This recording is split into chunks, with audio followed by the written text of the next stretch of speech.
Dans l'épisode de Demain nous appartient du lundi 18 octobre 2021, Audrey, Charlotte Gassio, rentre de Perpignan avec quelques jours d'avance. Ses enfants l'interrogent sur les raisons de ce retour précoce, et Audrey admet avoir été remerciée.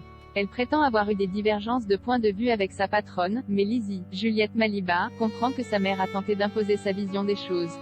Lassés, les adolescents lui demandent de se calmer. Une fois au lycée, Jordan, Maxime Lelu, croise Angie, Louise Marion, qui l'accuse une nouvelle fois de racisme. Agacé, l'adolescent perd son calme et l'accuse de racisme anti-blanc, ce qui force Lizzie à s'interposer.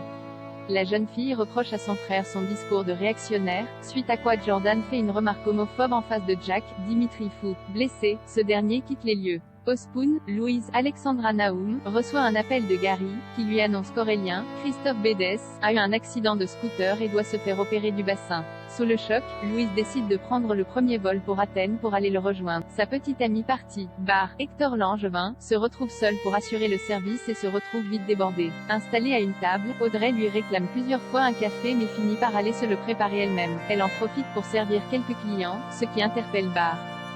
Le jeune homme lui demande de reprendre sa place, mais Audrey lui fait remarquer que la lenteur du service n'est pas bonne pour son restaurant. À la fin du service, Bar présente ses excuses à Audrey pour la manière dont il s'est adressé à elle. Il lui propose du travail, ce que Audrey accepte tout en indiquant qu'elle partira lorsqu'elle aura trouvé un job dans un salon. Suite à leur altercation de la semaine précédente, Jordan et Jaya, Nastasia Kruge, sont convoqués par le haut, Emmanuel Moir. Face à lui, les deux adolescents recommencent à se disputer. Le haut leur demande de régler leurs différends sous peine de passer en conseil de discipline.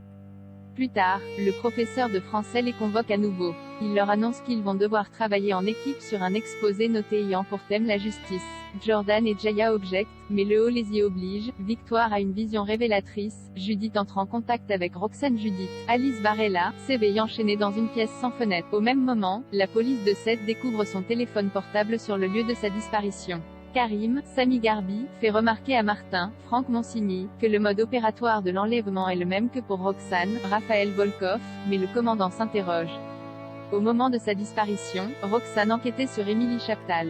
Judith, elle, n'a rien à voir avec cette dernière. C'est en tout cas ce qu'il croit. Au commissariat, Constant reçoit la visite de Nord, Saël de Figueredo, qui lui révèle que Judith avait des doutes sur l'implication de Noah, Tristan Jérôme, dans l'enlèvement de Roxane. Elle lui explique que l'alibi de Noah est faux, et que Judith a remarqué une similitude entre les dessins de Victoire, Solène Hébert, et le logo du club de joute de Noah. Bien que dubitatif sur les visions de Victoire, Martin dit à Sarah, Camille Genot, qu'il va suivre la piste de Noah. Plus tard, Noah est convoqué pour un nouvel interrogatoire.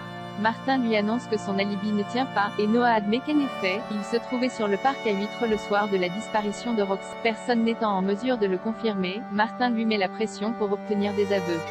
En larmes, Noah lui explique qu'il aime Judith, et affirme ne rien avoir à voir avec sa disparition.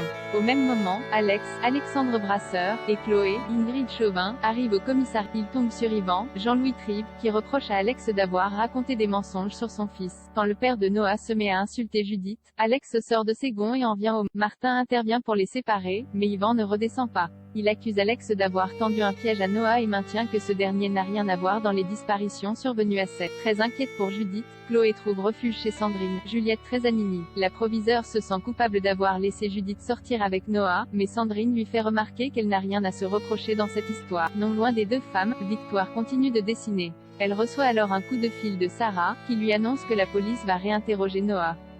Rassurée, Victoire demande à Sarah de la rejoindre sur le pont de la Savonnerie.